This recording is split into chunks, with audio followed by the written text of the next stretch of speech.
This right here is a short little Twitter post made by a 40k anti-fan.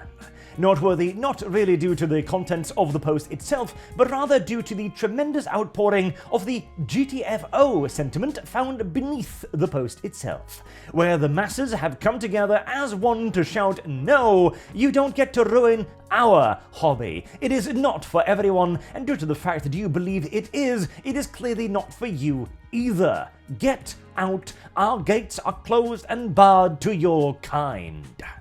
And that is an incredibly heartwarming thing to see, an encouraging thing to see in fact, because this was pretty much the entire aim of my series of gatekeeping videos, to impart upon the masses the message that gatekeeping is not only good, it is not only beneficial, it is absolutely necessary. It is an absolute moral virtue to keep people out of your hobby when their intent is to ruin it.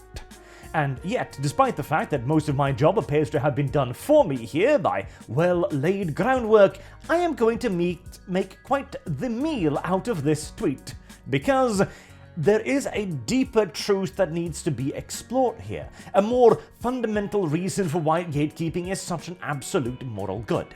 Now, if you watched my debate with Radhom a while ago, you're already going to have a general idea of what I'm about to say here, but I wanted to codify it a little bit more. So, let's begin by first and foremost ignoring the fact that 40k is not for everyone because it is a distinct setting. If something was truly to be for everyone, it would be featureless grey sludge, something that everybody can consume, but that nobody would have really any experience of, so as to not to offend anyone. 40k is a very distinct setting. It is a dark, brutal, vile, evil, and doomed setting. It is grim dark. In fact, it invented the term. That alone means that it is not going to be for everyone. But let's simply just ignore the aesthetics of it for a second and delve a little bit deeper. No thing can ever be for everyone, because not everyone will ever want to actually buy into the thing.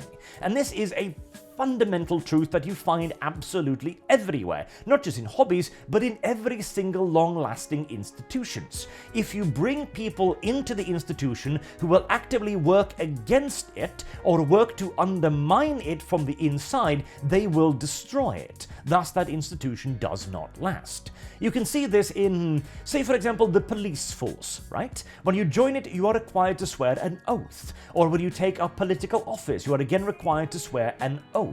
All of these major things are basically saying, hey, here's a promise you are going to make to us that says that you are going to work for the benefit of our institution and not try to undermine it. Here are our principles, you must subscribe to them. Now, obviously, these are far more like high-flying and structured things than merely a hobby, right? But the underlying principle remains the same. When you go into the 40k hobby, you should be expected to say, hello there, I'm here to enjoy this thing. It has been well defined, it is not constantly fluctuating. In fact, when it does, it is to the detriment of the setting. Now, of course, occasionally change is necessary, but it should be as minuscule and as rare as possible, as every change to a setting will automatically undermine it, as all of these things exist based on consistency, okay? When you have a setting like 40k, you have a series of rules in the universe. These are the things that allow us to immerse ourselves in it. Whilst changes are sometimes necessary, they should be kept as small and as good as possible. Rewriting the Necrons, for example, because they were boring, would be an example of a good change. You could be seeing this in the relevance of a bad law in the aforementioned police force example. You shouldn't change the law because you might confuse people, but if a law is really, really dumb and is doing nothing but undermining the principle of the thing, which in the case of 40k is to be interesting, then yes, you do need to change it, obviously enough. However, these are only things done for the benefit of the thing itself. When 40k made the Necrons less boring, they did so to make the setting better. When aforementioned bad law is removed, it is to make the law better. However, these are again made for the purpose of making the thing better. When, however, you try to make the thing something different, you will undermine it. This is where we arrive at the female space marine argument, the eternal argument, because this is the core thing that everyone tries to undermine. See, if you could bring everyone into 40k, regardless of the fact that it has a unique aesthetic taste, right? And everyone agreed that 40k was 40k, then you could bring everybody in to 40k. Sure, but that's not how the world works. People are going to have their own convictions, their own beliefs, and their own ideologies. In the case of the modern day, there is a tremendous amount of people with a very clear and explicit ideology being far left progressivism. These are the people demanding female space marines in large. Why are they doing so? Well, not because it makes any in-universe sense, not because it makes the universe better, that is never the argument, but rather because it increases representation, that it brings in other people from outside to make not the setting better, but the hobby larger, to make Games Workshop's profit margins larger. This is not an argument in favor of the universe. In fact, it is directly destructive to the universe because female space marines make no sense. First and foremost, because the lore has already told us that female space marines cannot exist. The God Emperor couldn't figure out how to do it, so the idea that somebody else could seems mildly ridiculous. Furthermore, even if it was possible, the God Emperor wouldn't have done it because he wouldn't want his space marines to be able to breed, now would he? As there is every chance that a genetic abnormality, as the gene seed is ever mutating, could potentially see their ability to become fertile, for example, being an enormous problem to the entirety of the Imperium, as the Horus Heresy quite thoroughly demonstrated. But without even going into those justifications, the simple fact is that if you have a male, he is going to be a better warrior. He is going to be stronger, he is going to be tougher, he is going to be a superior fighter in virtually every respect to a female. That is simple biology. It is not a moral judgment, it is an objective one. It is one based on reality. Thus, it would be ridiculous for the Imperium to waste its single most valuable resource, gene seed, on objectively inferior candidates.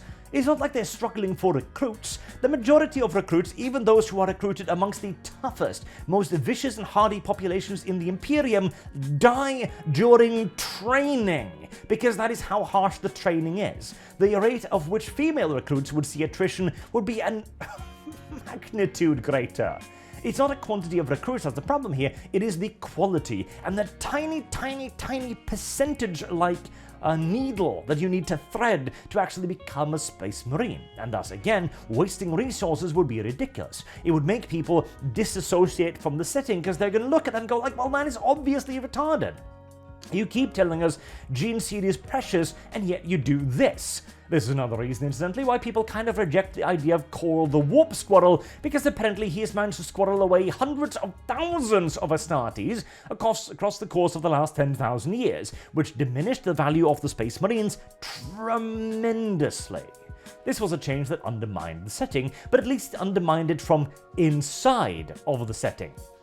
Whereas the demand for female space marines, of course, comes from outside the setting, and it is a change done solely to bring in more people who also aren't actually interested in the setting. Otherwise, they would already be in there, because 40k is open to anyone who is interested. The only barrier to entry is your ability to walk inside of a GW store or enter their website and run your credit card number through their machine.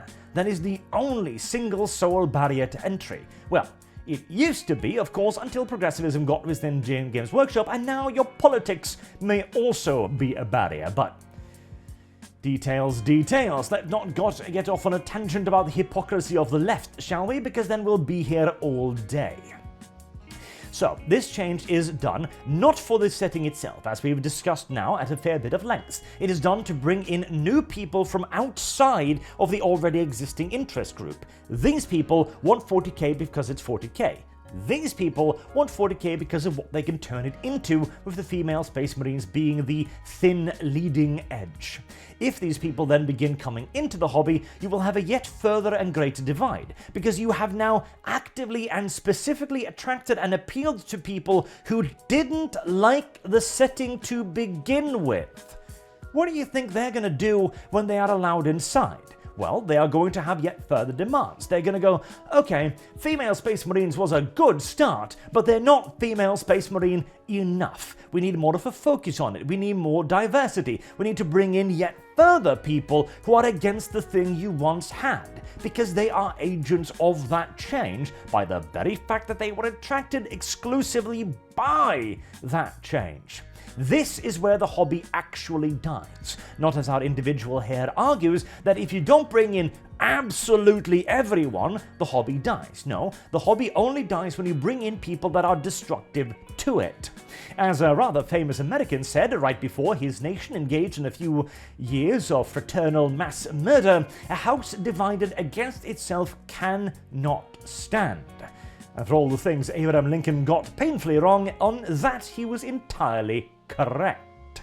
If you have a group of people within your hobby who don't actually want your hobby, who is attracted specifically due to you changing your hobby for a out-of-universe reason, they are going to continue to change it. And there is a countless number of things they will change because they are agents of that change. The very nature of progressivism as it is the slippery slope, the ever move leftwards. These people view history as a single-line thing, moving left, left, left, left. There is nothing within 40k that speaks to them, and thus everything must be changed. The Imperium is an inherently patriarchal organization in that God is a man.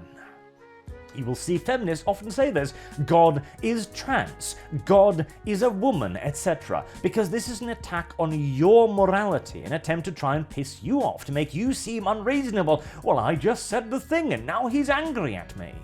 The Imperium is furthermore built on things like loyalty, adherence, an absolute ability to go and do what is right for the species, for the system as a collective, and as a survival instinct against everything that is not humanity. It is exclusionary in the extreme, the exact opposite and anathema to the left, which you will often see sympathizing not with the Imperium, never with the Imperium, but first and foremost with chaos, with the Xenos species. The Imperium should be less xenophobic. It shouldn't be founded on hatred.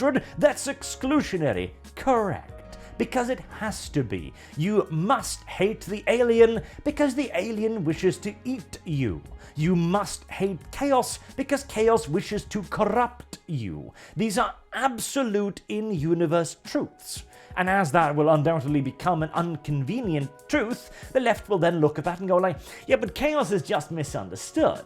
We already see elements of this in the Horus Heresy series, for example, trying to make the Emperor out to be the bad guy, and as if the entire heresy was somehow founded on legitimate grievances. Lorgar is a perfect example of this. Lorgar is presented as a, anti-hero, as a tragic villain. He is not.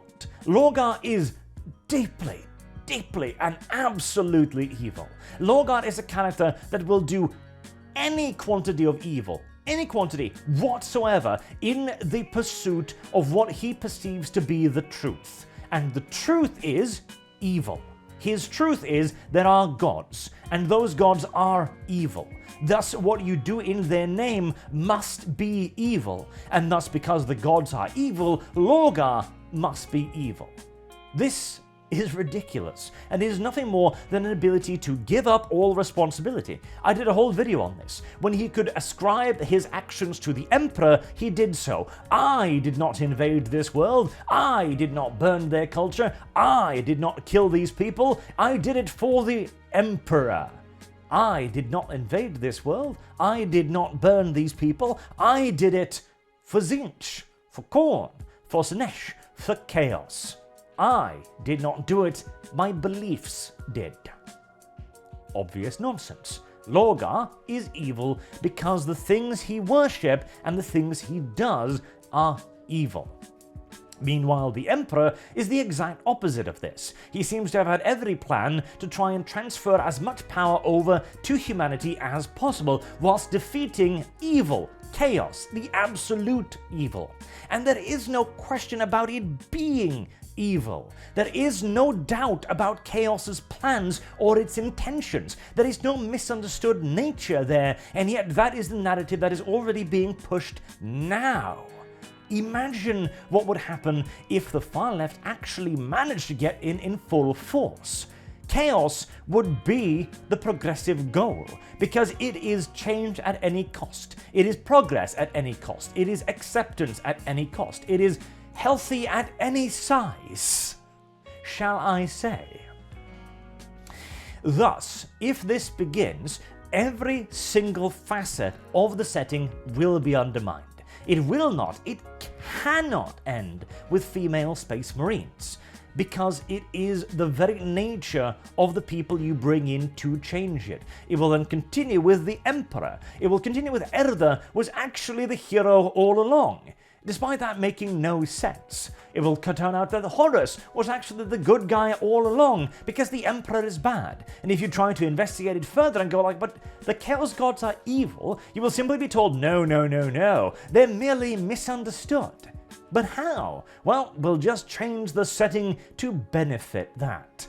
And I imagine the Tau, weirdly enough, will get a far more prominent position as well. Already there's quite a lot of apologia for the Tau, being as they are the extreme totalitarian communist ideals that they are, or more correctly, subversive rather than outright communistic, or authoritarian in the absolute. Already there is apologia for them, like, oh no, they're actually quite good, you see. They don't actually wipe out that many populations, and that whole tale about, mass neutering entire populations of humans so they couldn't breed and was eventually wiped out. Oh, that came from just a single video game, and so on and so on. Change is inevitable in any setting to some degree, but this change must always be done, as mentioned, internally.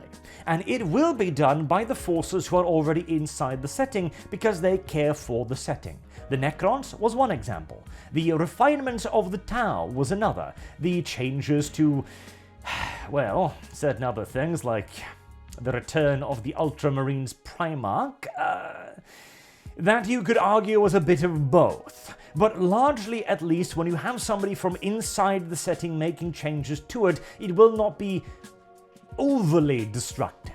Now, you can certainly bring up certain creations of spiritual lieges as a counter-argument there, but at least it is not something that will undermine the entire setting. And at least the interest was done primarily out of the fact that aforementioned individual was an enormous Ultramarine fanboy, rather than because of adherence to a foreign ideology. We may not be perfect, as they say, but they desire to be nothing more than imperfect. Thus, we must close the gate. We must reject them at any and all cost, because if you let them in, they will bring everyone in, including and primarily the people who don't want to be there, the people who don't want 40k, who don't want Star Wars, who don't want Star Trek, who don't want any of these things, and they will ruin it because that is their nature and that is their preference. The only thing that can be for everyone is nothing. And there you have it, a slightly more codified, yet still a pinch rambly explanation of why you must gatekeep, because you are not going to have a thing to gatekeep if you don't. Until next time, I've been Arch. Thank you all very much for watching, and I do hope to see you all again soon. Till then, have a good day.